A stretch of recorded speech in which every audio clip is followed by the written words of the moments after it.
ಹಾಂ, ಎಷ್ಟು ಈಸಿ ಇದೆ. ಈಗ ನೋಡೋಣ ಬನ್ನಿ. 5 ಅಲ್ಲಿ 5 + 1 is equal to 6. ಆ್ಯಡ್ ಮಾಡಿದ್ರೆ 6 + 6 1 ಆಗುತ್ತೆ. is equal to 11. 11 + 51 is equal to 11 60. ಆಗುತ್ತೆ. 60 ಅಲ್ಲಿ 9 ಕಳೆದ್ರೆ 1 ಅಲ್ಲಿ 51 ಆಗುತ್ತೆ. 11 ಈಗ ಆ್ಯಡ್ ಮಾಡಿದ್ರೆ ನೀವು 51 FIFTY 50 ONE 51 9 ಈಸಿ ಇದೆ. ಕಳೆದ್ರೆ ನೋಡೋಣ ಬನ್ನಿ.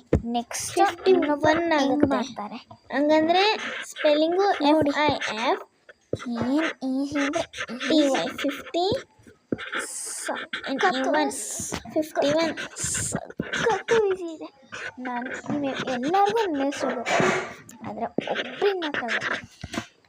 ಅದು ಸ್ವಲ್ಪ ಕಾಮೆಂಟ್ ಸಿಗುತ್ತೆ. ಈಗ ತೋರಿಸ್ತೀನಿ ನೋಡಿ, ಎಷ್ಟು ಈಸಿ ಇದೆ.